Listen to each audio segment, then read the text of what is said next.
সুপ্রিয় দর্শক, ঢাকা টাইমসের আলাপচারিতায় আমন্ত্রণ জানাচ্ছি। আমি মনির হোসেন। আজ আমরা দেশের রাজনীতি ও অর্থনীতি নিয়ে কথা বলবো বাংলাদেশ জাতীয়তাবাদী দল বিএনপির কোষাধ্যক্ষ জনাব এম রশিদুজ্জামান মিল্লাতের সঙ্গে। গত আওয়ামী লীগ সরকার, আপনারাও অভিযোগ করেন, অর্থনীতিবিদরাও অভিযোগ করে যে আর্থিক খাত সহ বিভিন্ন খাতের একদম শৃঙ্খলা ভেঙে ফেলেছিল, তছনছ করে দিয়েছিল। অন্তর্বর্তী সরকার ক্ষমতা নেয়ার পর প্রায় 10 মাস কেটে গেল। এই অন্তর্বর্তী সরকার কতটা শৃঙ্খলা ফেরাতে পেরেছে, বিশেষ করে আর্থিক খাত, ব্যাংকিং খাতে?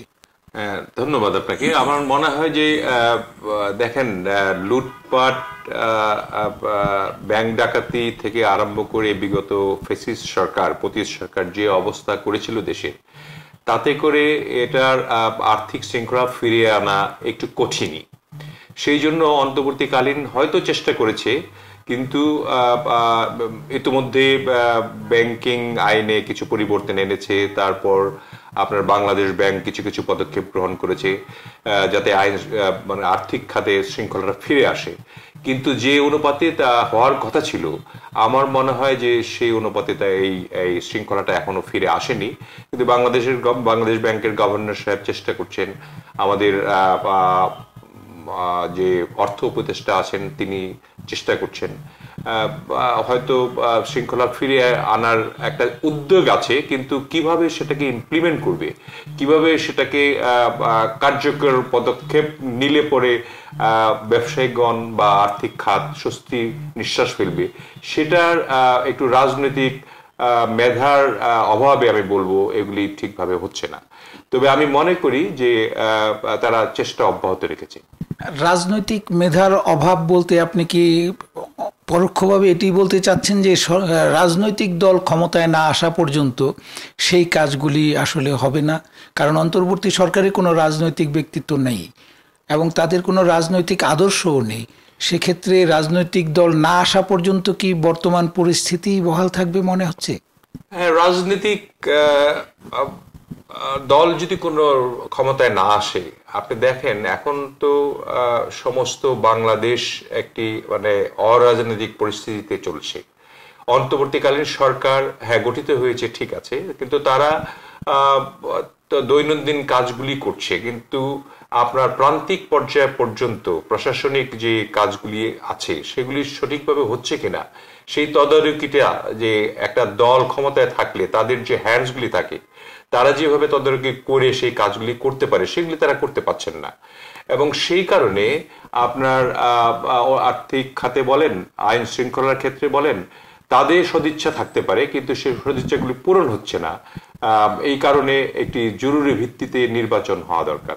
আপনি যেটি বলছিলেন যে এই অন্তর্বর্তী সরকারের কাজ হচ্ছে দৈনন্দিন কাজ পরিচালনা করা, সেক্ষেত্রে বন্দরের কাজ পরিচালনার দায়িত্ব অন্য কোনো পক্ষকে বা কোনো ঠিকাদারকে, কোনো পার্টিকে দেয়া, এটি কি অন্তর্বর্তীকালীন সরকারের কাজ হতে পারে বলে মনে হয়, নাকি এটি রাজনৈতিক সরকার করা উচিত?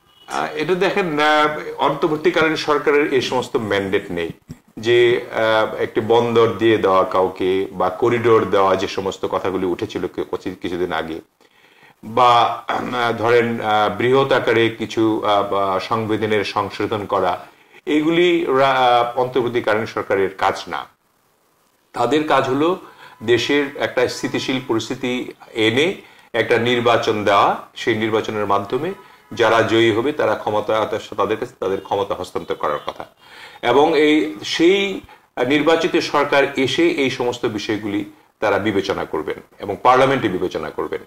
এবং ইতিমধ্যে আমার মনে হয় এ সমস্ত ডিবেট অনেক হয়েছে, এবং অন্তর্বর্তীকালীন সরকার কিছু কিছু সংস্কার কমিটি করেছে। তার সঙ্গে আমাদের বিএনপি একটি বৃহৎ দল, সে সংযুক্ত হয়ে আমাদের এমনিও 31 দফার মাধ্যমে আমরা যে সংশোধনী প্রস্তাব বিভিন্ন সারা বাংলাদেশে দিয়েছি, সেই সংস্কারের মধ্যেই সে সংস্কারগুলি আছে। এবং এগুলি সবগুলি আপনার রাজনৈতিক সরকারের মাধ্যমেই হতে হবে, এবং এটা পার্লামেন্টের মাধ্যমেই হতে হবে। সেই জন্য আমি মনে করি যে এই সমস্ত এখতিয়ার অন্তর্বর্তীকালীন সরকারের নেই। সেই জন্য ইতিমধ্যেই আপনারা জানেন যে chief adviser doctor Mohammad Yunus তিনি এবং আমাদের দলীয় প্রধান ভারপ্রাপ্ত চেয়ারম্যান জনাব তারেক রহমান বৈঠক করেছেন লন্ডনে, এবং সেই লন্ডন বৈঠকে তারা তো সিদ্ধান্ত একটা নিয়েছেন আমরা জানি যে আগামী বছরের ফেব্রুয়ারির প্রথমার্ধে ইলেকশন হবে বলে এটা আলোচনা হয়েছে। রমজানের আগেই ইলেকশন হবে, এবং এটা কি একটু আগেও হতে পারে। রমজানের আগে মানে ফেব্রুয়ারির যে ফার্স্ট উইক তা কিন্তু নয়, এটা রমজানের আগে তো জানুয়ারিও আছে, রমজানের আগে ডিসেম্বরও আছে। তো এই যত তাড়াতাড়ি যত দ্রুততম সময়ে মৌলিক যে সংস্কারগুলি আছে ঐক্যমত্যে যদি পৌঁছতে পারে সকল দল, এবং এটার যদি একটা নিরসন হয়, এটা হয়ে একটা তাড়াতাড়ি নির্বাচিত সরকারের কাছে ক্ষমতা হস্তান্তর করলে অনেকটা স্বাভাবিক পর্যায়ে আসবে সবকিছুই। আরেকটি বিষয় হচ্ছে যে আমাদের দেশের যারা প্রকৃত নির্দলীয়, আমরা তথাকথিত নির্দলীয় শব্দটি ব্যবহার করতে হয়, কারণ প্রত্যেকেই কোনো না কোনো দলকে মন থেকে হলেও সমর্থন করে, প্রকাশ্যে না হলেও। তো এই যে যারা কোনো রাজনৈতিক দলের সাথে যুক্ত নয়, এমন ব্যবসায়ী, শিল্পপতি, উদ্যোক্তা, তারাও কেমন যেন একটু হাত গুটিয়ে বসে আছেন। এই যে তাদেরকে একটু সক্রিয় করা, এই সক্রিয় করা যাচ্ছে না কেন? এই অন্তর্বর্তী সরকারের আমলেও তারা খুব একটা সক্রিয় হচ্ছেন না বলে মনে হচ্ছে। এটা আমি আপনাকে আগেই বললাম যে অন্তর্বর্তীকালীন সরকারের সময় ইভেন বিদেশি বিনিয়োগগুলিও হচ্ছে না। এই যে বারবার টেন্ডার করা হচ্ছে, আপনার সেই টেন্ডারে বিদেশিরা পার্টিসিপেট করতেছে না, ইন্টারন্যাশনাল টেন্ডারগুলি আপনারা করতে পারছেন না, কারণ তারা মনে করছে যে এই অন্তর্বর্তীকালীন সরকার আসার পর আবার চলে যাওয়ার পর আবার কি হবে, এই যে একটা দুদুল্যমান অবস্থা তাদের মধ্যে, তারা তো এখানে ইনভেস্টমেন্ট করতে পারতেছে না। সেই কারণে আমার মনে হয় যে যতক্ষণ পর্যন্ত রাজনৈতিক একটা নির্বাচিত সরকার না আসবে ততক্ষণ পর্যন্ত এই কষ্টটা আমাদের পোহাতে হবে। বিগত আওয়ামী লীগ সরকারের আমলে বিভিন্ন ব্যবসায়ী বলি, শিল্পপতি বলি বা ব্যবসায়িক প্রতিষ্ঠান বলি, তারা দেশের বড় বড় প্রকল্পে কাজ পেয়েছে, যেই সব প্রকল্প এখনো শেষ হয়নি। বিএনপি ক্ষমতায় গেলে সেসব প্রকল্পে যারা কাজ পেয়েছে তাদেরটা কি বহাল থাকবে, নাকি সেটি আবার পুনরায় মূল্যায়ন করা হবে?